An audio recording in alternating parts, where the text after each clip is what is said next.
what you can see, this is not so complicated. If you just look at it properly, you will see all these things you're already familiar with. So this is a pituitary gland. This is a pituitary gland, and pituitary gland is works on the order of hypothalamus. Hypothalamus is a center in the brain. So let us just clear all this. So hypothalamus in the brain. Hypothalamus is present in the brain. You know that in the brain you have the diencephalon, and the floor of the diencephalon is hypothalamus. And this hypothalamus controls all the glands. So hypothalamus actually controls the pituitary gland, and from the hypothalamus, some factors are released. So this is gonadotropin releasing factor. This is gonadotropin releasing factor. So this gonadotropin releasing factor released from the hypothalamus reaches the anterior pituitary, and the anterior pituitary releases, in response to this factor, the anterior pituitary releases gonadotropins, and there are two main gonadotropins. There is FSH and LH. There is FSH and LH. And what does where does, now see, these are hormones. FSH and LH are hormones, so they are going to be released into the blood. So from the blood they will travel to the ovary. From the blood they will travel to the ovary, and in the ovary they have separate receptors. In the ovary they have separate receptors. So the receptor for LH, where is the receptor for LH? The receptor for LH is, LH binds to the theca interna. So LH has receptors. So theca interna has receptors for LH, and LH goes and binds on the theca interna. And over there, it produces certain androgens. Mind you, I'm writing androgens. We are doing female reproductive cycle, female reproductive system, and you should ask me why we are writing androgens. But initially androgens are made. These androgens diffuse into the granulosa cells.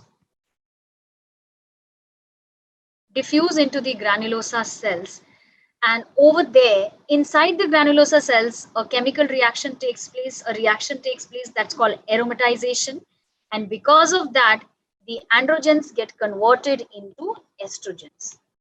So indirectly, LH also helps in the production of estrogen. So what happens? LH is released by the anterior pituitary. It travels in the blood, comes to the ovary, binds to the theca interna. Theca interna releases androgens. Androgens diffuse into the granulosa, and over there a reaction takes place, and androgens are converted into estrogens. Similarly, FSH has receptors on the granulosa cells. So it has receptors on the granulosa cells, and they go and bind to the granulosa cells. Whereas FSH does two things. It binds to the granulosa cells, and it also releases the enzyme. It releases the hormone, proteinaceous hormone inhibin. Okay. So let us just understand this. So this you should know, where are the binding sites, or where exactly these hormones bind to. So LH binds on the theca interna, and if they ask you where is the FSH binds where, so FSH binds on the granulosa cells. All right. So this you should remember. Now look at this again. What is happening? So the hypothalamus released this factor, gonadotropin releasing factor, that carried the signal, and then this came to the anterior pituitary released LH and FSH. What does FSH do? FSH helped in increasing the growth of helps in stimulating the growth of the follicles, and the growing follicles also release estrogen. So as FSH is released, so FSH does what? It helps it stimulates the production of follicles, and also the developing follicles release estrogen. So there is high estrogen level. So all this, the entire menstrual cycle, I'm going to explain you, but roughly, you should know what is the hormonal control. What does LH do? Now, LH, apart from this, as the follicles develop under the activity of FSH and they become a mature Graafian follicle, the LH concentration also keeps rising slowly and slowly. And when there is an LH surge on the day 14 that I will explain you, you will see that ovulation takes place. That means release of the secondary oocyte from the ruptured Graafian follicle takes place, and this is now the remnant, this is the remnant, all right. So the remnant changes into corpus luteum, and corpus luteum is doing what? It is secreting estrogen, progesterone, and inhibin also. So estrogen and progesterone, they help to maintain pregnancy and all these things, whereas inhibin again goes and it lowers the concentration of FSH. So this is a negative control, negative feedback what the inhibin is doing, that I'm going to explain you. Even estrogen has, as the concentration of estrogen increases beyond a certain level, it also has some feedback. So that we are going to discuss. So what you have to understand over here, the two hormones that control the reproductive activity in females, and where are the receptors on the ovary is the main thing that you have to understand. So did you understand this much? You can see, over here it's written, theca interna is the layer in the Graafian follicle inner to the theca externa, that is made up of blood vessels. So the binding site of the LH is theca interna. This is the theca interna, and outside is the theca externa. Now there's this comparative account of spermatogenesis and oogenesis. So we can also revise spermatogenesis quickly. You know that the process of formation of gametes from the germ cells is called gametogenesis. So while in male it is spermatogenesis, in female the process is oogenesis. In male, all this process, the gametes start forming at puberty, but in female, the oogonia are present before birth also. So during the fetal stage also, oogonia are present. So first, let us just revise the male spermatogenesis. So at puberty, what happens? There are spermatogonia inside the testis. These spermatogonia, they divide, they grow bigger, and they become primary spermatocytes. So they show growth and maturation, they become primary spermatocytes. So they grow by mitosis and differentiate into primary spermatocytes. Then the primary spermatocytes undergo the first meiotic division, and they form secondary spermatocytes. So you can see the chromosome number is halved. Then the secondary spermatocytes undergo the second meiotic division, which is like mitosis only. So the chromosome number is constant. They form spermatids, and the spermatids undergo differentiation.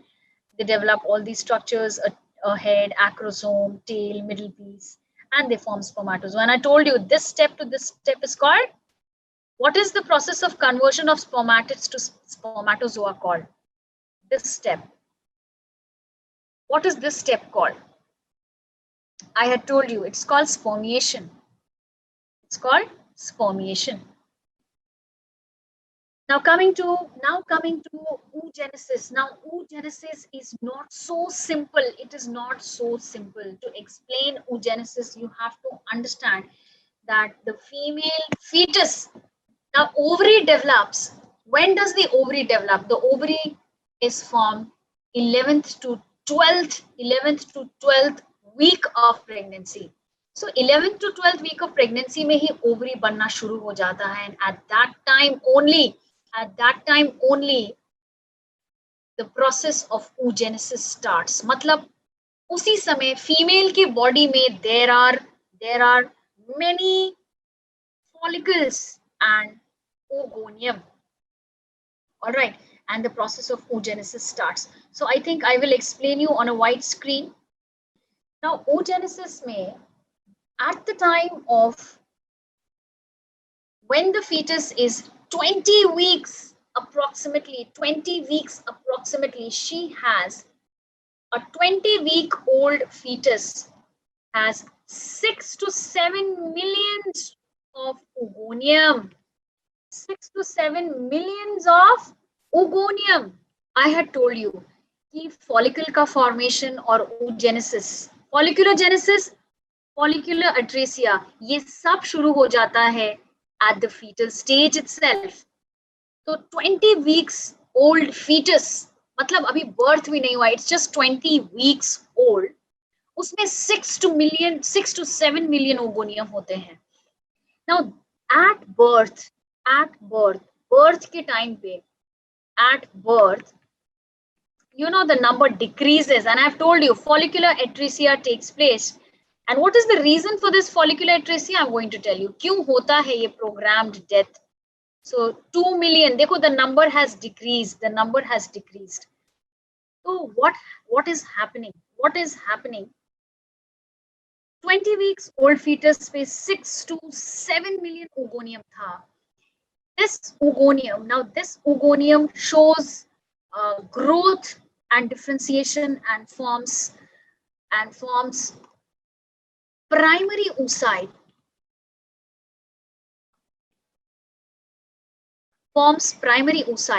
But at the same time, the number is decreasing. And what is the reason for this decrease in number? The decrease in number is because of follicular atresia. और ये बहुत जरूरी है, because the ovaries cannot sustain if all the follicles mature at the same time. You know, the uterus cannot sustain so many pregnancies if they take place. So this I'm going to explain you कि follicular atresia क्यों होता है. First, you understand the simple facts. 20 weeks old fetus, 6 to 7 million oogonium. Oogonium जो है ये growth और mature करके primary oocyte बना रहा है, but at the same time their number is reduced. Now what happens to the number at the time of puberty? Now अब you are talking about, like, this was like 0 years. उसके बाद क्या होता है? As the female reaches puberty के time पे only 60,000 to 80,000 primary oocyte रहते हैं. 60,000 to 80,000 primary oocytes are there. This is 80,000 और ये क्या है? Primary oocyte. ठीक है, एक बार इस डेटा को, this is all given in NCERT, so you should be thorough with all this.